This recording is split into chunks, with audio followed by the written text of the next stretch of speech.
small teeth, and a postcard bearing a message. Mari cremated, bones, investigate, prove. This box of clues would be one of several that families would receive, and police would desperately try to piece together who their killer was and why he was doing this. So let's talk about our killer's background.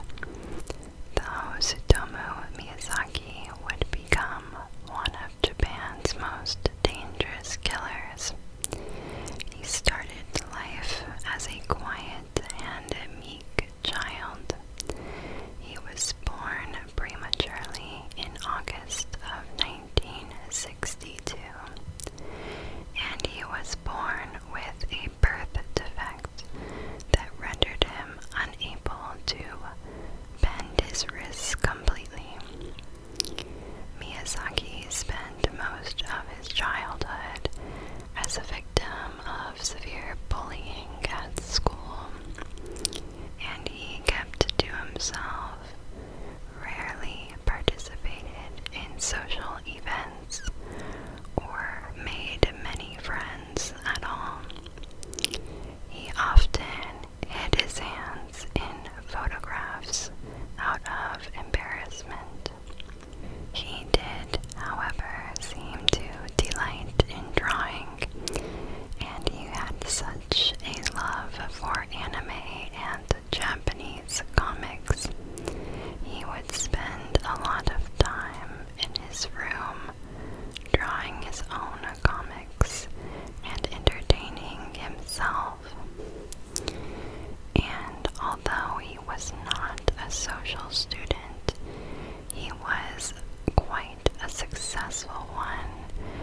He was always in the top 10 of his class as he moved from elementary school to middle school and high school.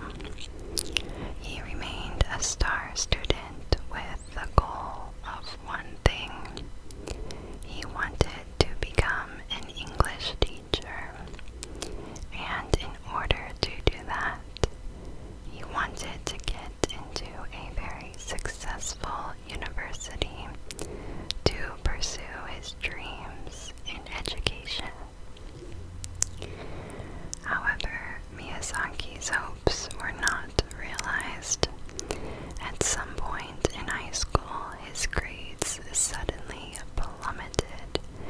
He went to 40th out of 56 in his class, and because of this, he could not get into the esteemed Meiji University, the university that he was planning on attending.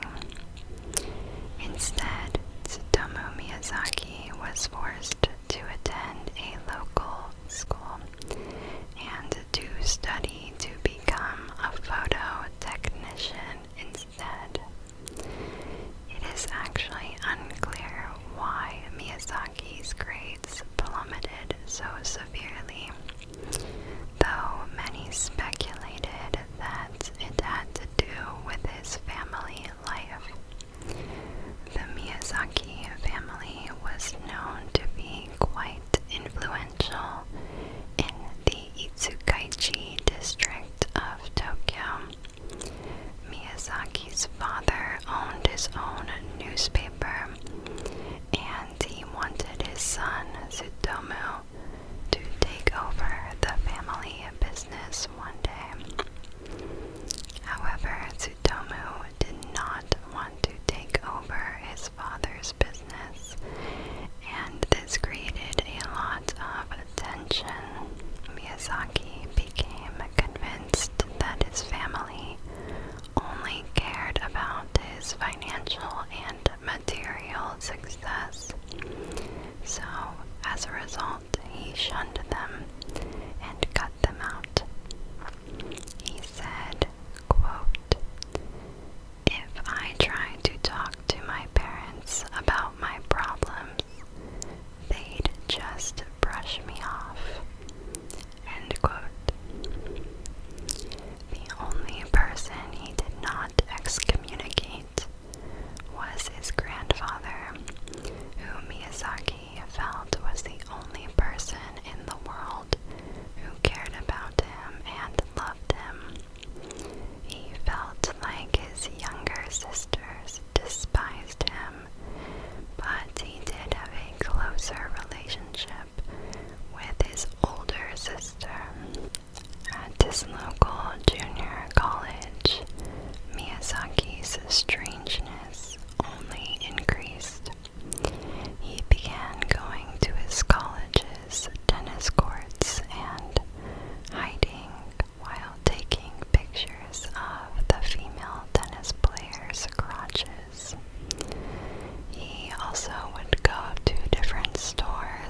sent the family the box of evidence with the ominous note.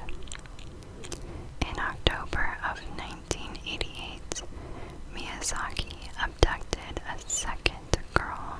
His second victim was 7-year-old Masami Yoshizawa, who Miyazaki had spotted walking home along the road.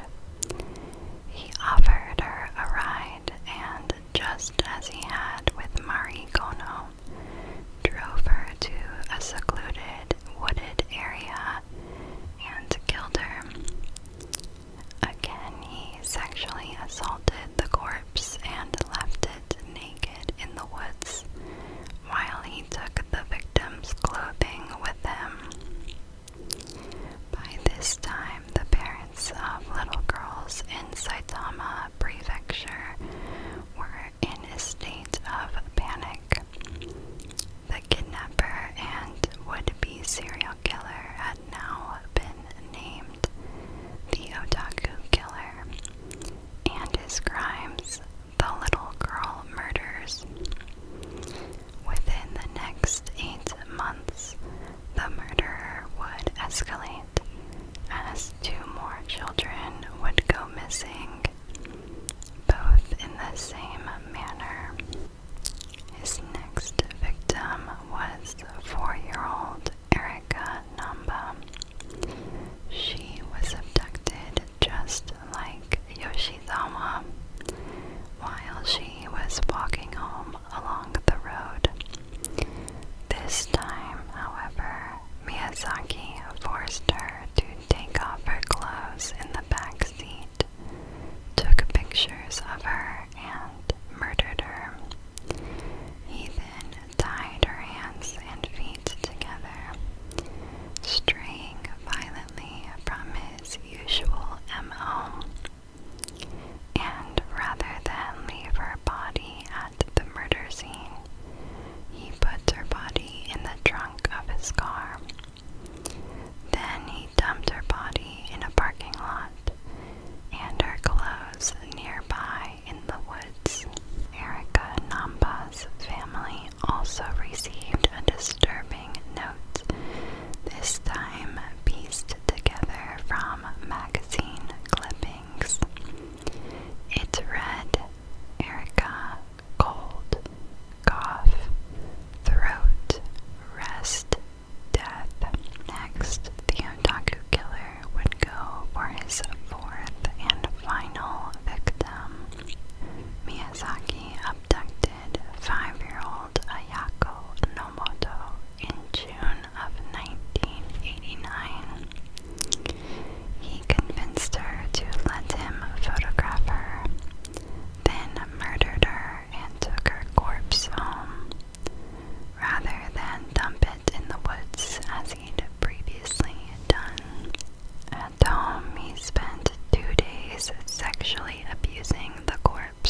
sister ran to get her father, who arrived to find Miyazaki taking photos of his daughter in his car.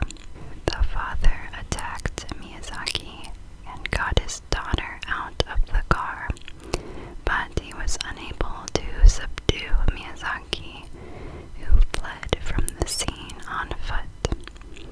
However, police arrived and were waiting by his car when Miyazaki later came back to get to the vehicle. They ambushed him and caught the killer at last.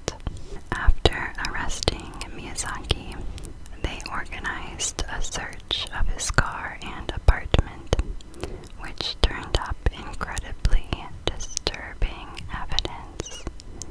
In Miyazaki's apartment, police found over 5,000 videotapes, some of anime and slasher films, and some homemade videos of himself abusing corpses.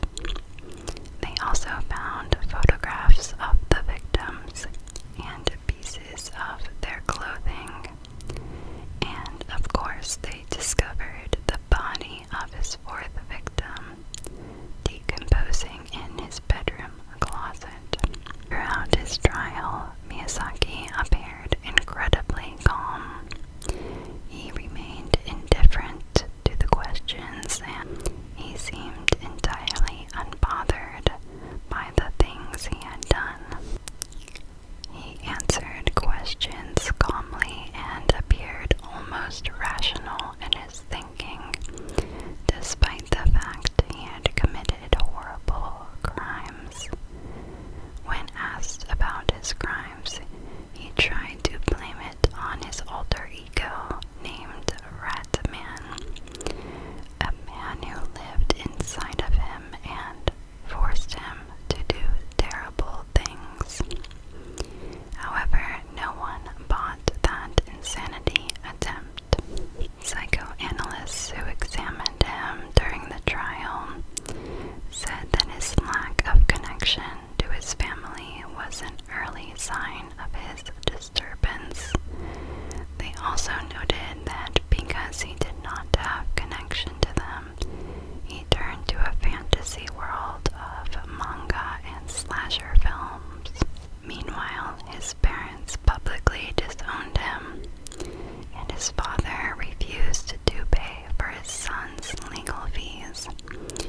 It was also revealed in the trial that Miyazaki Tsutomu was a product of incest. His father had slept with his older sister, and thus Tsutomu was born. The father would later commit suicide from the shame in 1994. Miyazaki Tsutomu's trial was a famous and very long one.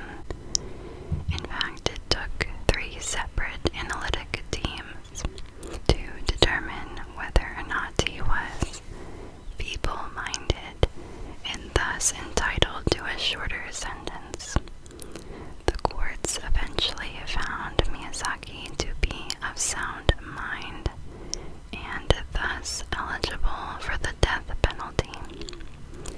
In 2008, the sentence was carried out, and Tsutomu Miyazaki, the Otaku Killer, finally answered for his terrible crimes.